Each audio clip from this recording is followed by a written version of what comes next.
3 days camp.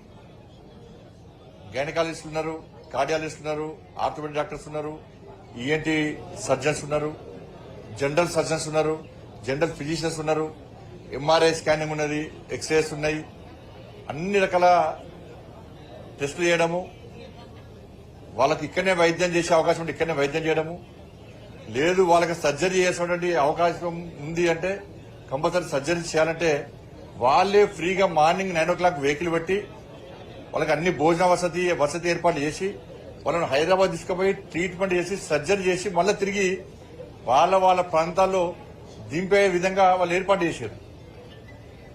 కాబట్టి మంచి స్పందన వస్తున్నది. ఇది ఇవాళ రేపు ఎల్లుండి 3 days ఈ మెడిసిటీ ఆధ్వర్యంలో ఈ క్యాంపును ఏర్పడడం చాలా బ్రహ్మాండమైన క్యాంపు. ఎందుకంటే ఇవాళ రేపు మనం వైద్యో నారాయణో హరే అన్నాం, కానీ తెలంగాణ రాష్ట్రంలో అన్ని హాస్పిటల్స్ చాలా హాస్పిటల్స్ సేవ చేసే ప్రయత్నం చేస్తున్నాయి. కొన్ని హాస్పిటల్స్ ఇక పేరు చెప్తే బాధపడతారు. వాళ్ళ హాస్పిటల్స్ పోతే ఉన్న ఆస్తిపాస్తులు అమ్మినా కూడా ట్రీట్మెంట్ చేయలేని పరిస్థితి. మామూలుగా బ్లడ్ టెస్ట్, యూరిన్ టెస్ట్ అన్ని చేసుకుంటేనే, ఎక్సర్సైజ్ చేసుకుంటేనే, హెల్త్ చెకప్ చేసుకుంటేనే ₹1,00,000 అవుతాయి, ₹1,00,000 అవుతాయి. ఇక వైద్యం పోతే 15 లక్షలు 20 లక్షలు తక్కువ లేదు.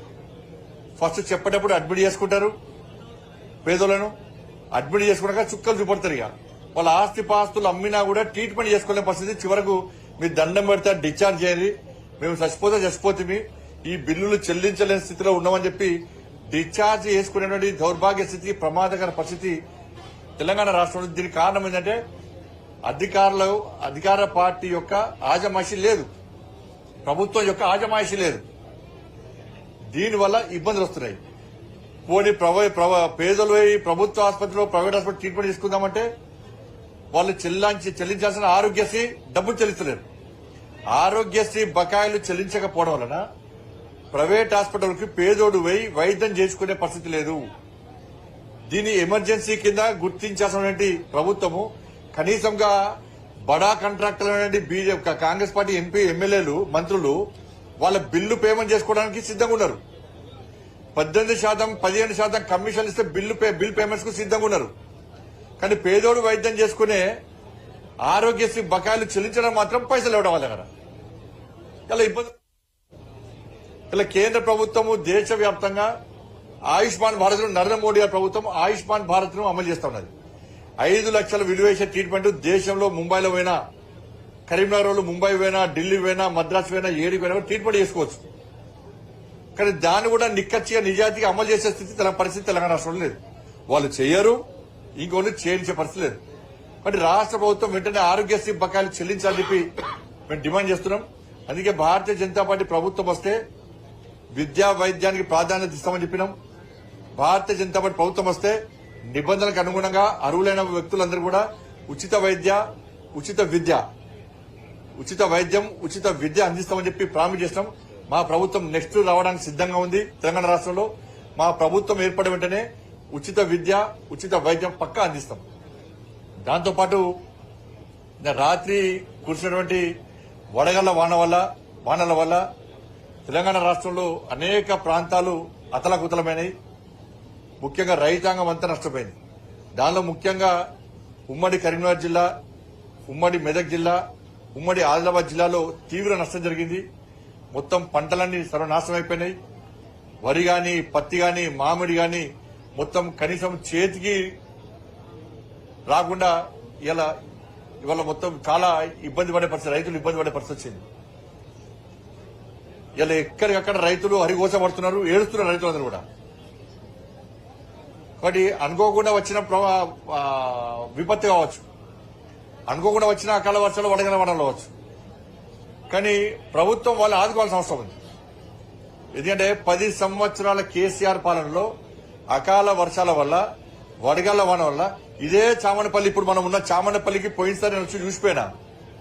కేసీఆర్ ప్రభుత్వంలో అకాల వర్షాలు నష్టపోతే ఎకరాలు కుటుంబాలు నష్టపోతాం, రోడ్ల మీద పడ్డారు. వాళ్ళ జీవితాలు మొత్తం నష్టం అయిపోయినాయి. కేసీఆర్ అనే వ్యక్తి తుపాగ్రామి టోపీ పెట్టుకున్నాడు, చేతిలో కట్ట పట్టుకుని వచ్చి రేపే ₹10,000 ఇస్తాడు. పోయిండు లాపత్తలు కూడా అడే వీకెండ్, హెలికాప్టర్లు వచ్చి అడే వీకెండ్ రాలే. కేసీఆర్ గుణపాఠం చెప్పారు. 10 సంవత్సరాల్లో ఏ ఒక్క రైతుకు నష్టమైనందుకు ₹1 ఇచ్చిన దాఖలలో కేసీఆర్ ప్రభుత్వంలో. మరి ఈ ప్రభుత్వం వచ్చి 15 నెలలైంది, 16 నెలలైంది. రైతులను ఆదుకునే దాఖలు లేవు. ఇవాళ ఇప్పుడు వడగళ్ల వాన వల్ల నష్టపోయిన రైతులకు రాత్రి ఉరుములు పెడుతుందో మొత్తం నష్టపోయారు. రాష్ట్ర ప్రభుత్వం యుద్ధ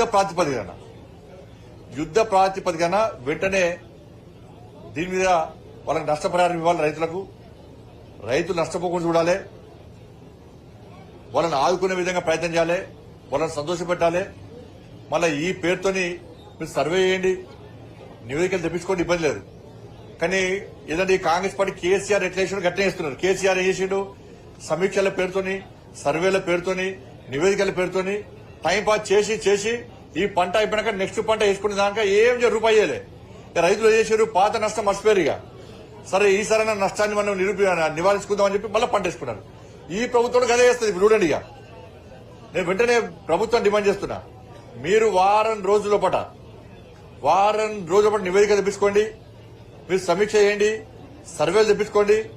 వారం రోజుల పాట నష్టపోయిన రైతులను ఆదుకోవాల్సిన బాధ్యత వాళ్ళ రాష్ట్ర ప్రభుత్వం మీద ఉంది. వరి నష్టపోయారు, మామిడి నష్టపోయారు, పత్తి నష్టపోయారు. కాబట్టి ఆదుకో మక్కలు కూడా నష్టపోయారు. కాబట్టి ముఖ్యంగా ఉమ్మడి కరీంనగర్ జిల్లా, ఉమ్మడి మెదక్ జిల్లా, ఉమ్మడి ఆదిలాబాద్ జిల్లాతో పాటు ఇతర ప్రాంతాలు నష్టపోయారు. కాబట్టి వాళ్ళందరినీ ఆదుకోవాల్సిందిగా ఇలా రాష్ట్ర ప్రభుత్వమే డిమాండ్ చేస్తున్నాం.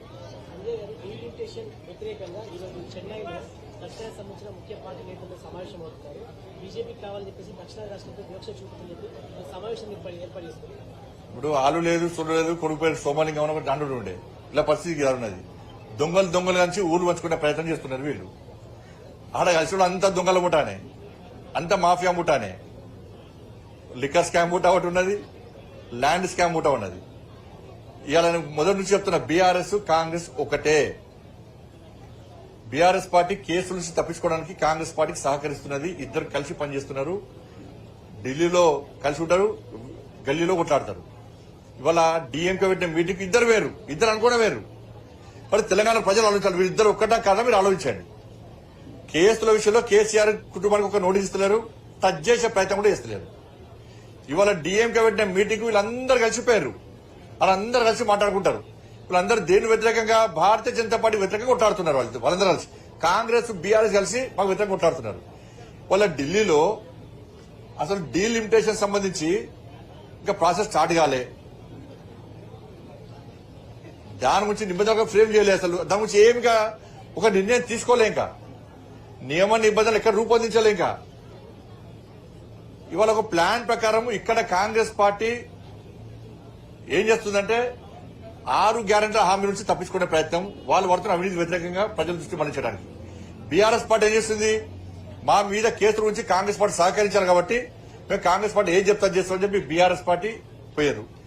తమిళనాడులో డీఎంకే 1000 కోట్ల లిక్కర్ స్కామ్, 1000 కోట్ల లిక్కర్ స్కామ్ అక్కడ తమిళనాడులో డీఎంకే పాల్పడేది. లిక్కర్ స్కామ్ కు అవినీతికి పాల్పడుతున్నది. అవినీతికి వ్యతిరేకంగా ప్రజలు డీఎంకేకు వ్యతిరేకంగా తీర్పడానికి తమిళనాడు సిద్ధంగా ఉన్నారు.